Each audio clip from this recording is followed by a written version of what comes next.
మీరు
కొట్లాడుకుంటే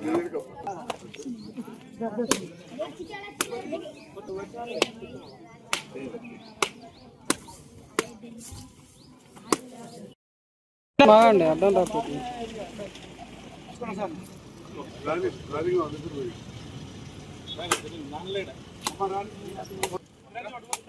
రోడ్ ఎత్తా మీరు కొద్దిగా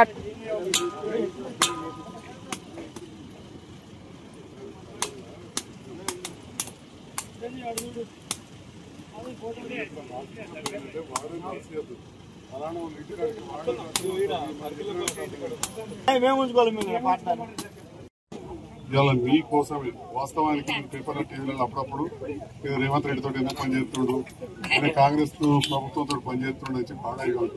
మరి ప్రభుత్వంతో కలిసి పనిచేయకపోతే పనిచేస్తే ఈ దాఖలు కాకనే పో దీనికి వచ్చిన పైసలు ఆడికే పోవు. ఇప్పుడు ఇంకా 3-4 లక్షలు ఇప్పుడు కట్టిన కొండలకు రాకుండా ఇప్పియాలంటే ఎవరిస్తారు అవును డౌన్ అనుకుంటే చౌరస్థానాలు మొత్తంగా తిరగచ్చు. కానీ తిరుగుతా పని అవుతుందా? ఇంకా 3.5 ఏళ్ళు ఉన్నది. కాబట్టి ఇప్పుడున్న వాటిల్లో వాటిలో అమ్మేటట్టు చూడాలి. మరి వినోదంలో కూడా ఉన్నారు ఇక్కడ పెద్ద మనుషులు పక్కన సర్పంచులు ఇంద్రమీన్లు ఇవ్వాలి, రేషన్ కార్డు ఇవ్వాలి, ఈ సేవలు అప్లై చేసుకుని ఏంటంటే రేషన్ కార్డులు వస్తున్నాయి. పైన 10 ఏళ్ళలో రాలేదు. దొడ్డు బియ్యం తినలేక ఆలకిళ్ళకి ఎవడు 10 రూపాయలు కొనుక్కపోతాడని అమ్ముకున్నారు. సన్న బియ్యం వస్తుంది. మొన్న మా ఊరు మాలోళ్ళ ఇంట్లో భోజనాలు ఉంటే పోతే అదే బియ్యం పెడితే కడుపు నిండా తినచ్చినాం. ఇలా 3కి 12 మంది తింటున్నారు. ఇంద్రమీన్ల పని మొదలు పెడుతున్నాం. ఎవరికైతే ఖాళీ జాగుందో పేదవాళ్ళు ఉన్నారో వాళ్ళకి మీ ఊర్లే ఒక్క ఇల్లు కూడా అంతకుముందు కట్టలేకపోయినాం. కానీ నేను పాత ప్రభుత్వాన్ని కూడా తిట్టా. ఎందుకంటే అప్పుడున్న కాలంలో వాళ్ళతో కలిసి పని చేసినాం. ఇంత గొర్రెలు ఇప్పించినామా, ఇంకో చేస్తే ఇంకో చేసినాం. ఇప్పుడు కూడా ఆ ఇంద్రమీన్లు తప్పకుండా పేదవాళ్ళకి ఇద్దాం. బేస్ పెడదాక కట్టుకుంటేనే ₹1,00,000 ఎత్తున్నారు. లేదా పిల్లలు లేచి అడ్డం బియ్యం లేస్తే అయిపోయారు. గోడలు లేస్తే మళ్ళీ 1,00,000 ఇస్తుంది, చెట్టు పోతే 1,00,000 ఇస్తుంది. ఇంట పైసలు వస్తున్నాయి. శుక్రవారం ఫోటో ఇస్తే సోమవారం నాడు ₹1,00,000 పడుతుంది. ఆ రకంగా ఖాళీ జాగా ఉండాలి. జాగా కూడా లేదన్నది తర్వాత చూద్దాం వచ్చేటి. ఎందుకంటే 15 ఏళ్ళకి ఇల్లే కట్టలేదు. ఇప్పుడే మొదలైంది కార్యక్రమం. కాబట్టి ఆ కార్యక్రమం కూడా చేస్తున్నాం. రేషన్ కార్డులు కూడా అప్లై చేసుకుని మంచిగా సన్నబియ్యం మాత్రం మీరు అందరు పెద్దవాళ్ళు పోతారనుకుంటారు. రేవంత్ రెడ్డి ఏం చేసినట్టు రోజు టీవీలో చూసి ఏం చేసినప్పుడు మీ ఇళ్లలో వాడు కరెంటు బిల్ కట్టడా చెప్పండి. మరి అది కత్తలేదా? బస్సు గీడు కత్తలేదు. గాడ పోతే ఉచితంగా ఎక్కి చేద్దాం కాబట్టి అత్తురా అత్తలేదా? ఇది కూడా చేద్దాం చెప్తున్నా. కాబట్టి రేవంత్ రెడ్డి గారి ప్రభుత్వంలో కూడా ఇలా కార్యక్రమాలు జరుగుతున్నాయి. బాగా పెద్దోళ్ళకి నాసుంటోళ్ళకి 15 ఎకరాలు, 20 ఎకరాలు, 30 ఎకరాలు ఉంటే రైతు బంధు వస్తుంది. కానీ 3-4 ఎకరాల్లో గరీబ్ వాళ్ళకి అవి కూడా వచ్చింది. కాబట్టి పేదోళ్ళ ప్రభుత్వం అలా పాత ఇంద్రమ్మ ప్రభుత్వం అందుకని కలిసి పనిచేస్తున్నాం. వాళ్ళు ఇల్లు ఈయన గిట్టెట్టవేది అంటే మా అక్క చుట్టూలు, మా తమ్ముళ్ళు అందరూ నా ఏంటంటే మేము ఉన్నాం, మీరు రాని మా చెల్లె ఏడున్నది ఎప్పుడొస్తా ఇంత పోగొట్టు పోయినాక రాంటుంది.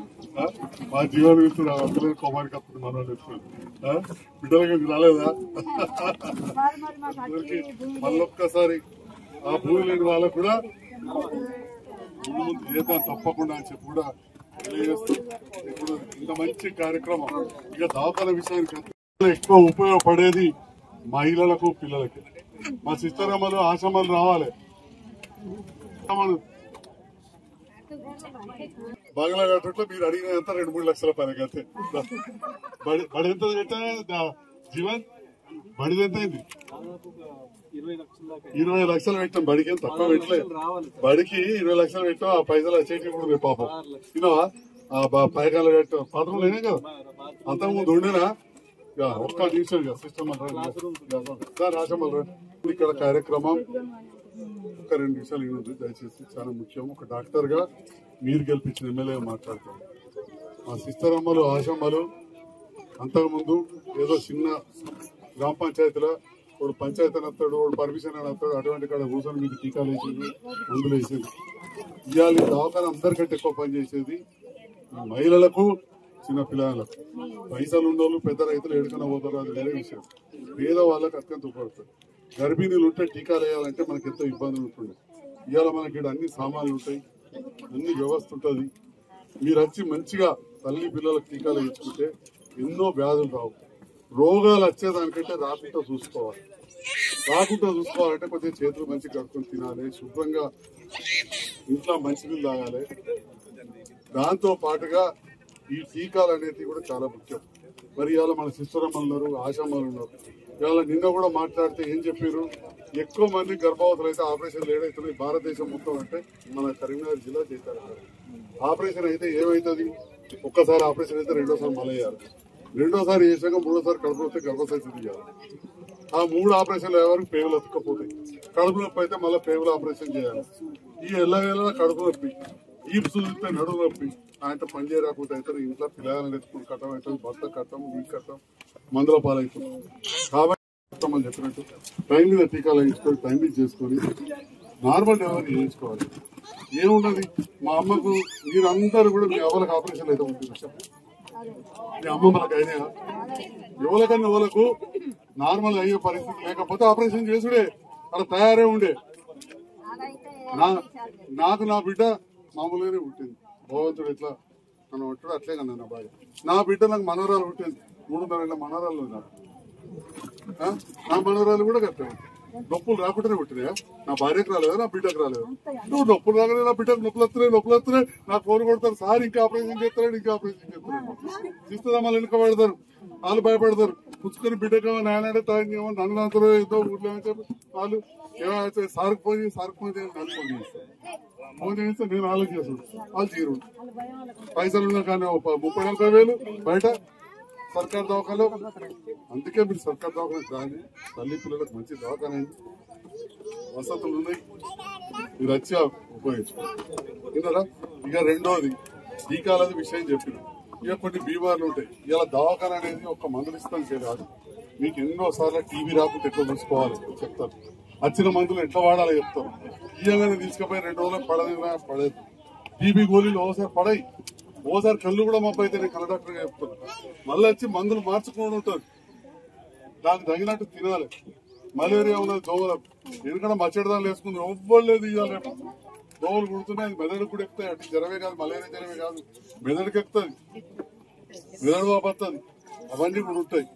ఇట్లా కొన్ని బీమార్లు ఉంటాయి. పసిరికలు నీళ్లతో వస్తాయి. కొన్నిసార్లు సూదులు ఎడబడతారు తీసుకుంటే రక్తంతో వస్తాయి. సూది తీయించుకుంటే కొత్త దాటితో తీయించుకోవాలి. దానికి కూడా టీకాలు ఉన్నాయి, చాలా మందికి వస్తున్నాయి.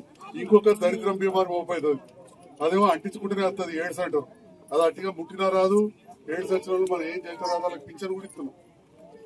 కాబట్టి అది ఎందుకు చెప్తున్నా అంటే నాకు కళ్ళ గురించి కాదు, కానీ బీపీ సరిగా చూసుకోకపోతే వాతం వస్తుంది, షుగర్ సరిగా చేసుకోకపోతే వాతం వస్తుంది.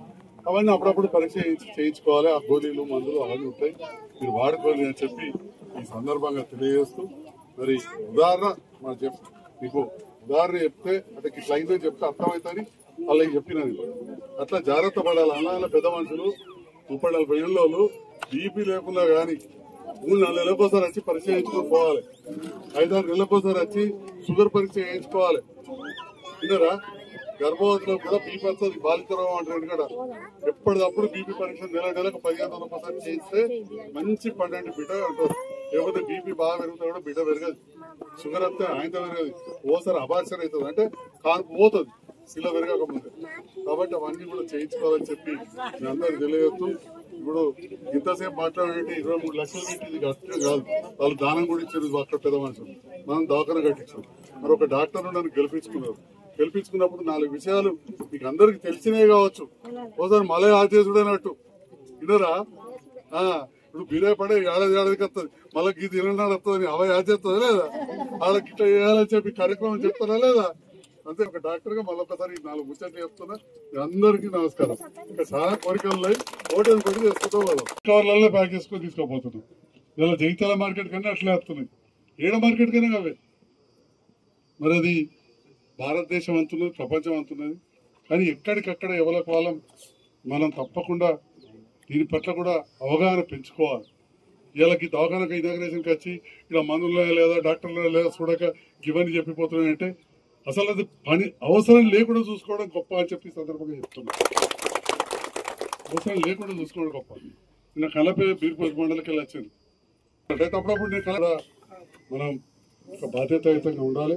ఈ ఆసుపత్రిలో అన్ని రకాలుగా వినియోగించుకోవాలని, మరి ఆసుపత్రికి స్థలం ఇచ్చిన భూదాతలు కూడా మనం మర్చిపోవద్దు. వెనకటికెళ్ళి నాకు బాగా పరిచయం ఉన్న వాళ్ళు రాయాలి, రాత్రి మంచిగా ఉండు రాయాలి. ఇప్పుడు అక్కడ రాసిరు, మా కొండలకు చెప్తున్నా జాగిచ్చిన భూదాత కీర్తిశేషులు వెంకటేశ్వరరావు గారి కుటుంబం అనుకుంటున్నాను. అంతేనా? మాదన్నోళ్ళు మాధవరావు వాళ్ళ నాన్న పేరు చెప్తున్నా. మరి నాకెందులో అందరికి కూడా ఈ నిరంతరం చేస్తున్న అభివృద్ధి కార్యక్రమాల్లో నా వినంటున్నందుకు మీకు ధన్యవాదాలు. చాలా మంది మాట్లాడతారు అభివృద్ధి ముసుగులా ఏమో వచ్చిండని చెప్పి. వాళ్ళకి ఒకటే చెప్తా ఉన్నా, ఇవాళ అల్లిపూర్ లో కావచ్చు, అయోధ్యలో కావచ్చు ఆసుపత్రి ప్రారంభిస్తాం. ఎస్, అభివృద్ధి కోసమే వచ్చిన. ఇవాళ ఈ పల్లె దవాఖానలు జిల్లా అధికారులు ఉన్నారు, వాళ్ళకు అబద్ధపడాల్సిన అవసరం లేదు నా కోసం. లేకపోతే నేను కరెక్ట్ చెప్పకపోతే మెల్ల పక్క జరుగుతారు, లేదా వాళ్ళని నిలదీసే అవసరం అవుతుంది. ఇవాళ జిల్లాలో అత్యధిక పల్లె దవాఖానలు తెచ్చిన నియోజకవర్గం ఏదంటే జగిత్యాలని చెప్తా ఉన్నా. జగిత్యాలని చెప్తా ఉన్నా. మెడికల్ కాలేజు ఇచ్చిన ముఖ్యమంత్రి గారు కేసీఆర్ గారు మర్చిపోదు. కానీ బరాబర్ నేను అడిగిన రాష్ట్రంలో 8 ఇచ్చినాడే జగిత్యాల అనౌన్స్ చేసింది. మోతే గ్రౌండ్ లో అనౌన్స్ చేయించిన ఆన్ రికార్డు ఉన్నది. 8 దవాఖానలు ఇస్తే ఢిల్లీకి వెళ్ళి పర్మిషన్ రావాలి. పర్మిషన్ రావాలంటే చాలా పని ఉంటుంది. ఫస్ట్ పర్మిషన్ వచ్చిన మెడికల్ కాలేజ్ జగిత్యాల.